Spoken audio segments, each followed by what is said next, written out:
আজ হচ্ছে বৃহস্পতিবার, তো আজকে নিরামিষই রান্না হবে বাড়িতে। ফ্রিজে দেখলাম ব্রোকলি রয়েছে, তো ভাবলাম ঠিক আছে একটু আলু ব্রোকলি আর পনিরের তরকারি করে নিই।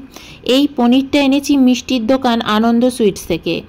তো এই পনিরটা কিন্তু ভীষণ ভালো, নর্মাল পনিরের থেকে অনেক অনেক ভালো।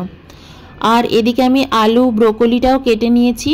ব্রোকলিটা না একটু জলে ভাপিয়ে নেব ফুলকপির মতন, কারণ এর মধ্যে অনেক নোংরা থাকতে পারে, কীটনাশক থাকতে পারে। আর এর সাথে আমি একটু বেগুন আর নিম পাতা ভাজবো।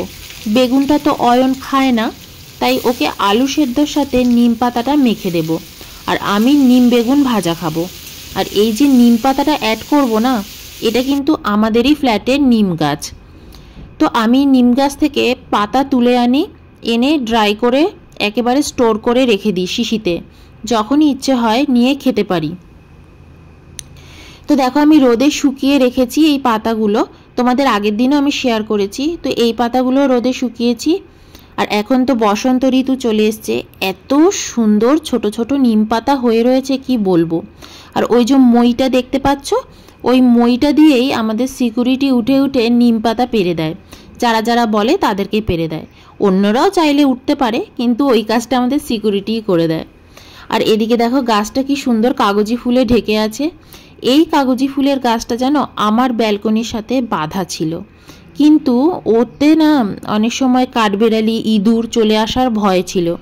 তার জন্য আমি গাছটাকে সরিয়ে পাঁচিলের সাথে বেঁধে দিয়েছি সিকিউরিটিকে বলে। আর দেখো আমাদের বাড়ির চারপাশে অনেক বড় বড় ইউক্যালিপটাস গাছ। হ্যাঁ হ্যাঁ, যে ইউক্যালিপটাস তেল তোমরা ইউজ করো ব্যথা বেদনার জন্য, সেই গাছে ভরে আছে আমাদের বাড়ির চারপাশ। আমাদের বাড়ির পিছনে কিন্তু ইউক্যালিপটাস গাছের ফরেস্টও আছে। জানি না কতদিন থাকবে, ওটা কেটেও মনে হয় ফ্ল্যাট হয়ে যাবে এবার। তো যখন ছাদে যাব তোমাদের সাথে শেয়ার করব। তো দেখো রান্না করতে করতে আমি বারান্দায় চলে যাই আর চারপাশের দৃশ্য দেখি। এটাই হয়তো তোমাদের সাথে শেয়ার করতে চাইছিলাম। নিম বেগুন ভাজা কিন্তু এর মধ্যে হয়ে গেছে, তো এটাকে আমি তুলে রাখবো। আর এই কড়াইতেই আমি আলু আর ব্রোকলির তরকারিটাও করে নেব। তো দেখো আমি একই কড়াইতে কিন্তু নাম মেজেই সর্ষের তেল নতুন করে অ্যাড করে আলু ব্রোকলির তরকারিটা করে নিলাম। আর হ্যাঁ, এর মধ্যে পনিরও অ্যাড করা আছে। সিম্পল তরকারি, যেরকম আলু ফুলকপির তরকারি করো নিরামিষই, সেরকম। এর মধ্যে কিন্তু পেঁয়াজ রসুন আমি অ্যাড করিনি। তো দেখো অয়নের জন্য আলু ভাতেটাও মেখে নিচ্ছি নিম পাতা ভাজা দিয়ে সর্ষের তেলে।